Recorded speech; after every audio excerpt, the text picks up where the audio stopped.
Namaskar. I hope you all are doing great. And again, I welcome you in our today's a very important session of political theory, which is what is behavioral approach of the political science.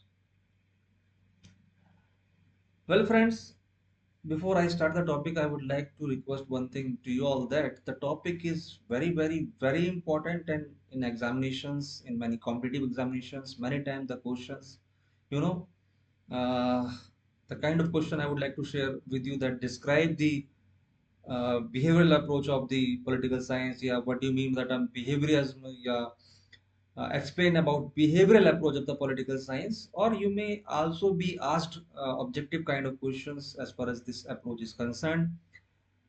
I request you all to please listen to me carefully, otherwise you will get confused. You will not be in position to differentiate among the political behavior, या मैं कहूँ कि traditional approach, or should I say that post behavioral approach. So if you go through the entire session carefully, you will be in position to differentiate among all, and the topic become very easy for all of us this way.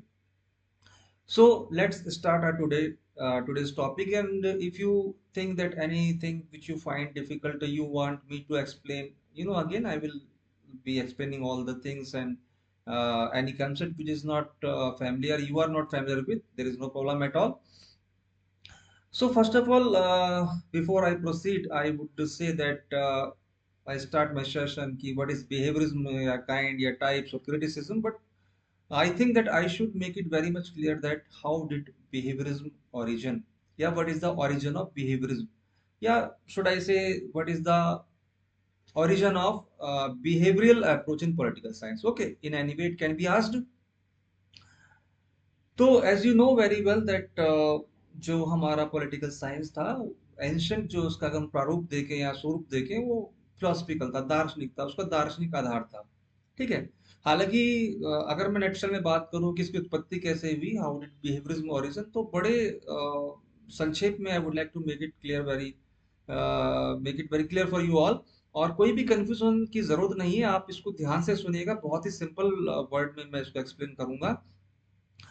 हुआ ये था students, world war second जो हुआ था, world war second के समय, उसके बाद स्पेशली ये ऑब्जर्व हुआ, ये देखा गया कि जो अपना पॉलिटिकल साइंस था, इसमें बहुत ज्यादा फिलोसफिकल प्रिंसिपल्स या फिलोसफिकल बेस इंक्लूड था। और जैसे कि पॉलिटिकल साइंस के अलावा जो अन्य सोशल साइंस सब्जेक्ट्स थे, वो साइंटिफिकली इवॉल्व हो रहे थे, बट यहाँ पर कुछ चेंजेस नहीं थे, ना ही साथ में इसमें एक चीज और आई कि जो वर्ल्ड वॉर सेकंड को प्रिडिक्ट नहीं करा, फर्स्ट को प्रिडिक्ट नहीं करा, जो उस समय जो प्रॉब्लम्स थी लोगों की, स्टेट की, उसको भी प्रिडिक्ट नहीं कर पा रहा था।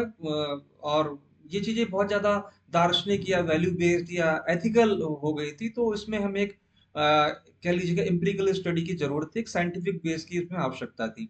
नॉर्मेटिव था ये बहुत ज्यादा, मैं अगर इसको अदर वर्ड में बोलना चाहूँ, तो इसको हमें थोड़ा सा एक साइंटिफिक बेस देना था इसको, एक और ताकि जैसे मैंने कहा कि जो और साइंस सब्जेक्ट्स थे उस या सोशल साइंस सब्जेक्ट थे, उसकी तरह पॉलिटिकल साइंस में भी एक एक वैज्ञानिक आधार, डाटा रिसर्च, हाइपोथेसिस का निर्माण, या फिर मैं बोलूँ कि इवैल्यूएशन, जनरलाइजेशन, उसकी हमें आवश्यकता थी। तो एक आप कह लीजिए कि फिलोसफी फिलोसफी की मैं बात करूं, या आप इसे में ऐसे भी कह सकते हैं कि वो एक अमेरिका के बहुत प्रसिद्ध political I would say analyst थे, उनका नाम था डेविड एस्टन। तो डेविड एस्टन ने इस कंसेप्ट को लाया, श्रेय जाता है बिहेवियरल एस्पेक्ट को लाने का पॉलिटिकल साइंस में, अगर आपसे कोई पूछता है। और साथ में तो चीज और दिमाग में रखिएगा कि इफ एनीवन आस्क यू कि the origin of country where behaviourism evolved, that is, या कंसेप्ट जहां से आया, the concept came from, the name of the country where the concept came from, तो दैट इज अमेरिका। तो David Easton ने बहुत इस क्षेत्र में, इस पर्टिकुलर फील्ड में बहुत ज्यादा काम किया, इस टर्म्स को, इस कंसेप्ट को लाने का। और उन्होंने बोला कि नहीं, अब इसमें हमें और जो सोशल साइंस सब्जेक्ट है उसकी तरह इसमें हमें एक साइंटिफिक बेस चाहिए, इसको हमें एम्पिरिकल बनाना है, इसमें भी हमें मैं बात करूं कि वैल्यू या इसकी दार्शनिक आधार तो ठीक है, उसके अलावा भी हमें इसको और ज्यादा कह लीजिए कि जनरेशन के लिए या प्रेडिक्शंस के लिए, या जो समाज में जो बहुत सारी प्रॉब्लम्स हैं, समाज में बहुत सारी जो प्रॉब्लम्स या चल रही हैं, उसके एक रिजोल्यूशन के लिए, कॉन्फ्लिक्ट्स को रिजॉल्व करने के लिए और प्रॉपर एग्जीक्यूशन ऑफ पॉलिसीज के लिए हमें इसको हमें इसमें एक ऐसा यू नो क्या बोलूं कि एक परिवर्तन चाहिए। तो फिर वो ये टर्म या कंसेप्ट लेकर आए जिसको हम बिहेवियरिज्म के नाम से जानते हैं। हालांकि वो बाद में पोस्ट बिहेवियरिज्म ये भी लाए थे, लेकिन उसकी बात हम बाद में करेंगे। तो हालांकि अगर आप इस पूरे डिस्कशन को नटसेल में या ब्रीफ में अगर आप इसको बोलें कि कैसे ओरिजिन हुआ, तो सीधी सी बात है कि वर्ल्ड वॉर जो सेकंड हुआ उसके बाद जो समाज में जो बहुत सारी प्रॉब्लम जो चल रही थी, और साथ में साथ जो प्रिडिक्शन हम बिल्कुल भी नहीं कर पा रहे थे कि क्या होगा या क्या होना चाहिए, क्या इसका एक फैक्ट्स पर आधारित एक हम अगर बात करते हैं कुछ फैक्ट्स के आधार पर, तो ये जो स्टडी होती है साइंटिफिक होती है, तो उसी को लेकर के ये कंसेप्ट आया पॉलिटिकल साइंस में, जिसको कि हम behavioural approach of political science के नाम से जानते हैं। एक चीज मैं यहाँ पर ये कहना चाहूंगा कि if anyone ask you about the term behavioural, तो अगर if you are talking about the political science discipline, तो we will use the term behavioral approach, and if we are using, yeah, if we use in psychology, yeah, in psychology term, so we use the term behavior, yeah, behavior aspect. So there is two terms, behavioral and behavior. So behavior is for psychology and the behavioral approach is for the political science. So this was something about the origin of behaviorism. Now I would like to move further, and I have tried to make you concept clear ki how did it evolve. There are some steps which are involved in the origin of behaviorism, which I'll go through one by one.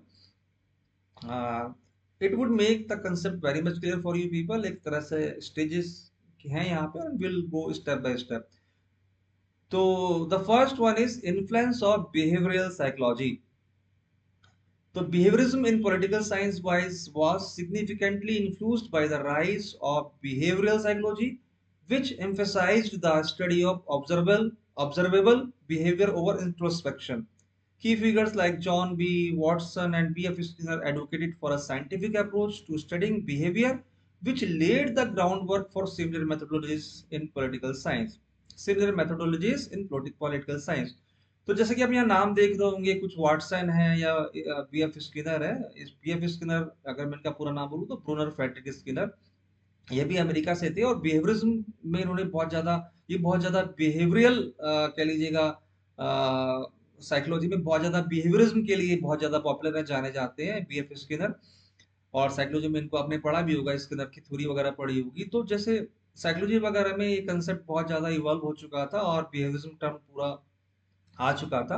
एक scientific study थी, philosophical basis नहीं था। तो उसी तरीके से कहना मैं ये चाह रहा हूँ कि बिहेवियरल साइकोलॉजी का बहुत ज्यादा इस पे प्रभाव पड़ा, इस पर पॉलिटिकल साइंस पर, और पॉलिटिकल डिसिप्लिन में फिर ये कंसेप्ट आया बिहेवियरिज्म का। Second one is rise in the 1930s and 1940s।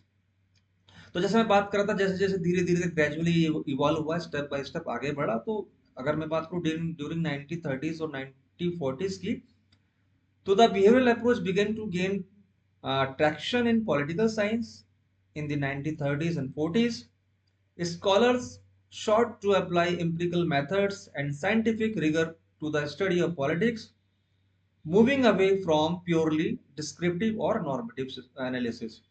1930 और 1940, 1930 और 40 के अराउंड में ये हुआ कि अप्रोच ने और ज्यादा पॉपुलर गेन किया, और ज्यादा इस पे काम हुआ। और इसमें जैसा लिखा है यहाँ पर मेंशन है कि एम्पिरिकल मेथड्स का यूज होने लगा।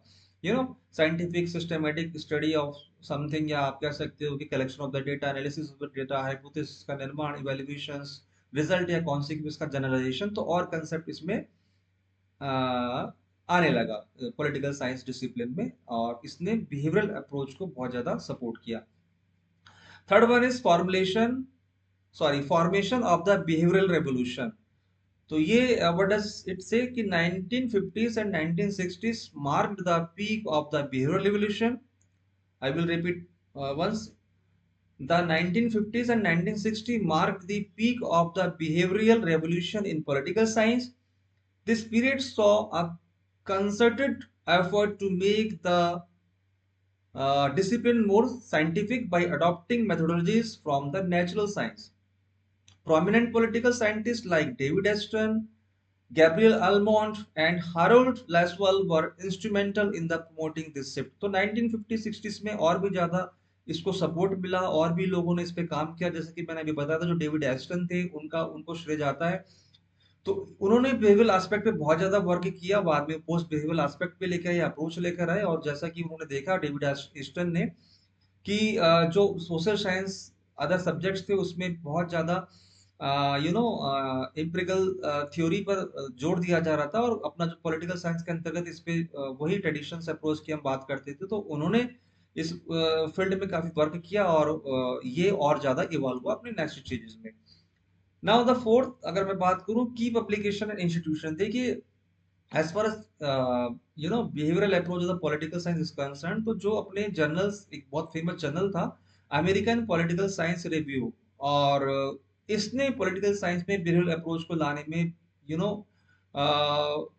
बहुत ज्यादा एक, it was just an, I would say that commendable work which has been done by the American Political Science Review, which was a very popular journal, and the foundings of research institution dedicated to the behavioral research played crucial role in the dissemination and acceptance of the behavioral approach। तो इस journal ने जो behavioral approach को disseminate करने में, disseminate among the countries में बहुत अपनी pivotal role play किया। It played a very vital role as far as behavioral approach of the political science is concerned।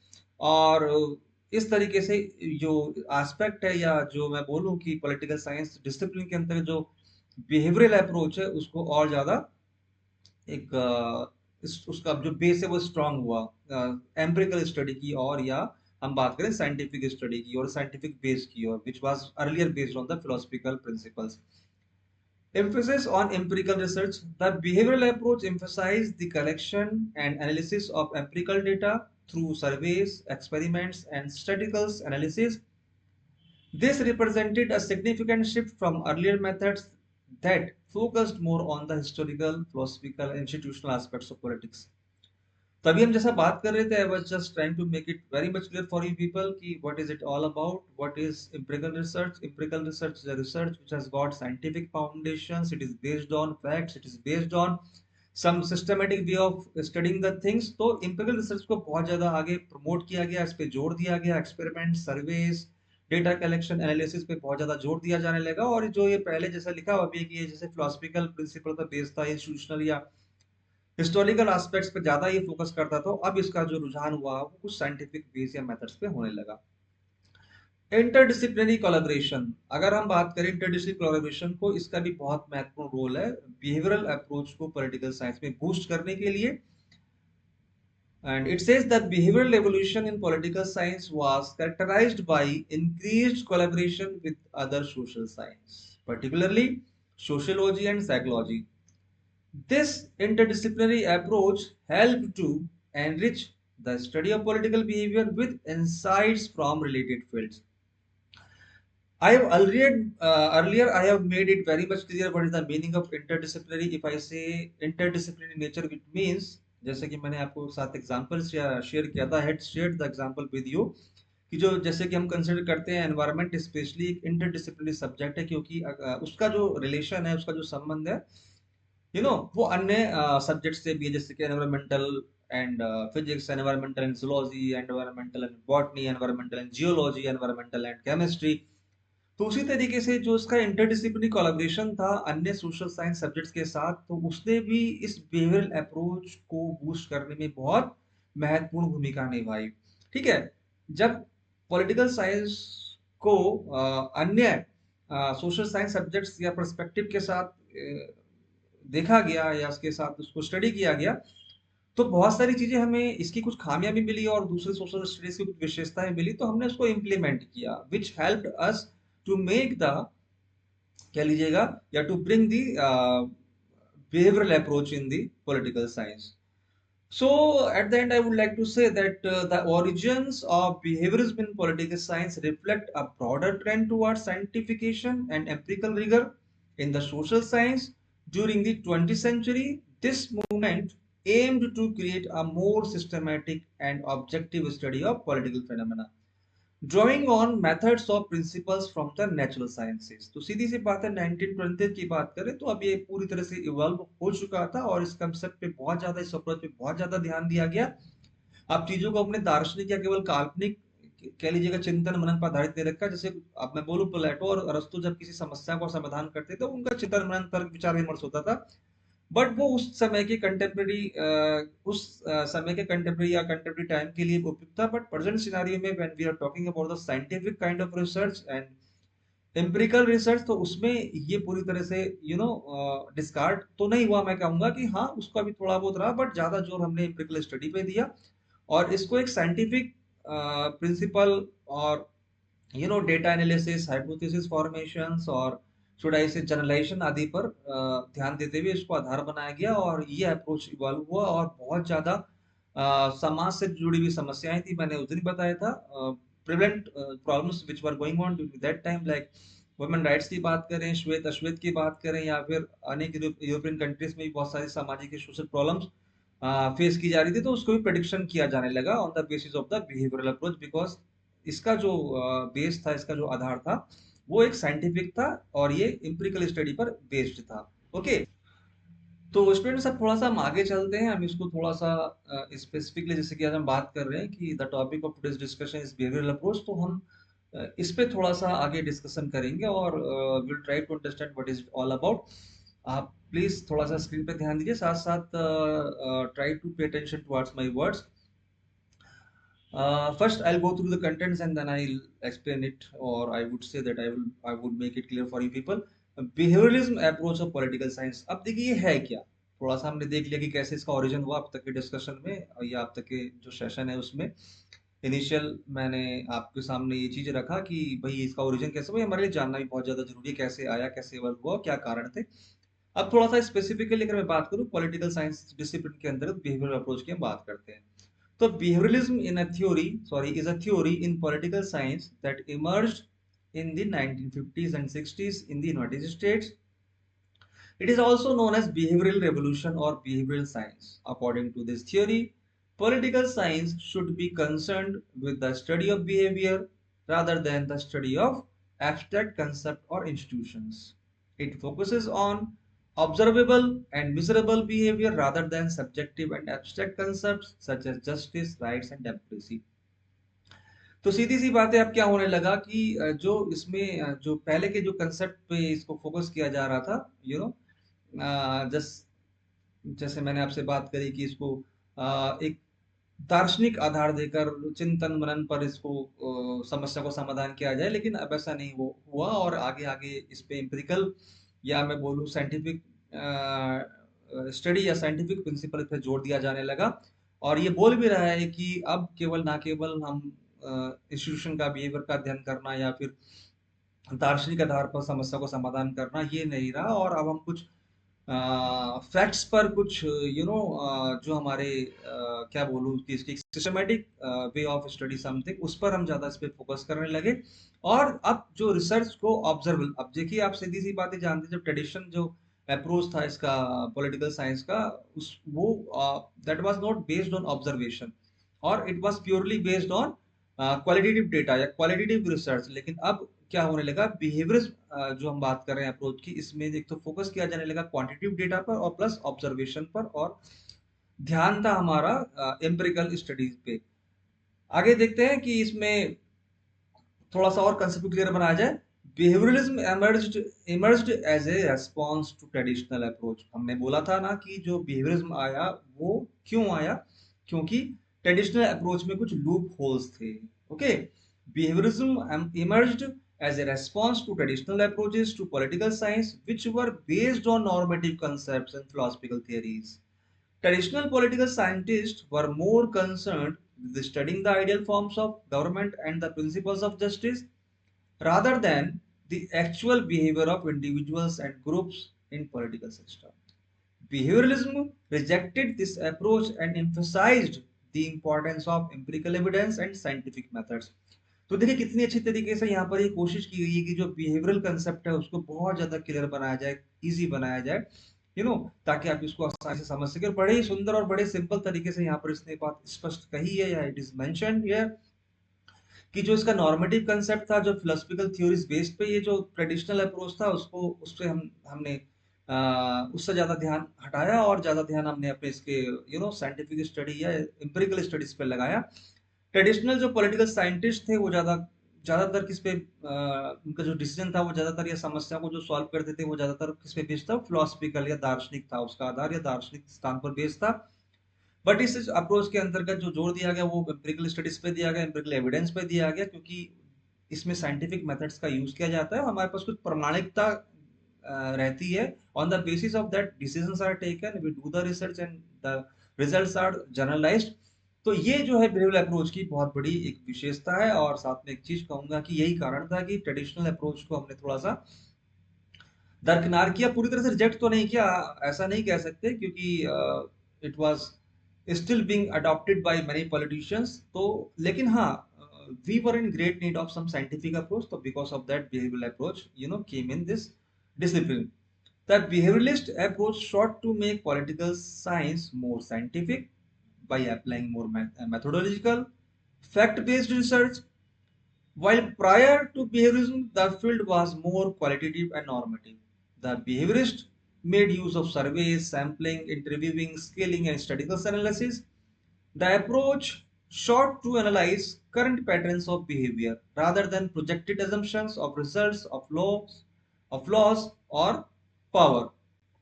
So at the last, I would like to conclude over here as far as behavioral approach of the political science is concern, कि अब जो था हमारे जो politicians थे या political analysts थे, not exactly politician, जो पॉलिटिकल एनालिस्ट थे या राजनीति के विशेषज्ञ थे, उन्होंने साइंटिफिक अप्रोच पे बहुत ज्यादा ध्यान दिया, साइंटिफिक कंसेप्ट को लाने में बहुत ज्यादा जोर दिया, और फैक्ट बेस्ड रिसर्च पर बहुत ज्यादा जोर दिया।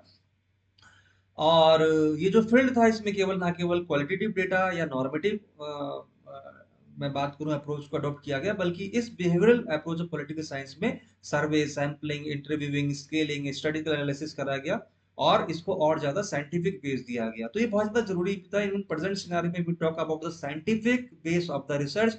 If any problems occurs in our society, in state, तो we try to find out the solutions on the basis of some facts, some data, some analysis. तो ये इसकी बहुत बड़ी विशेषता थी बिहेवियरल अप्रोच की।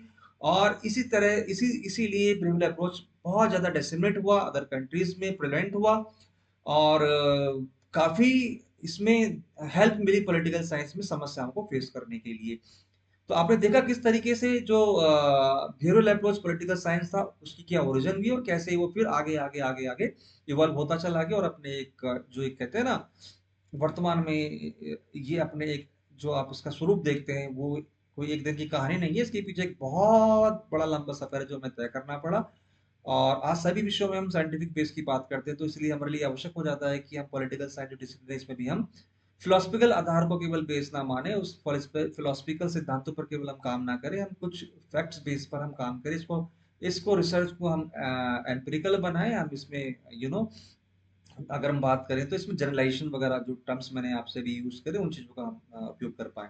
तो आगे भी हम फिर इसको स्टार्ट करेंगे। I would like to share one thing with you, that the topic become you know very lengthy if I'll go through all the contents of behavioralism. So what I have done, I have tried to make it in two sessions, session 1, session 2. So this was the session 1 of behaviorism aspect of the political science, and the rest of the things will be discussed in session 2 of behavioral aspect, yeah, behavioral approach of the political science. So I hope you will come and enjoy the session, or rest of the things we will be discussing with one another in, I would say, political science, political theory का जो second session रहेगा उसके अंतर्गत।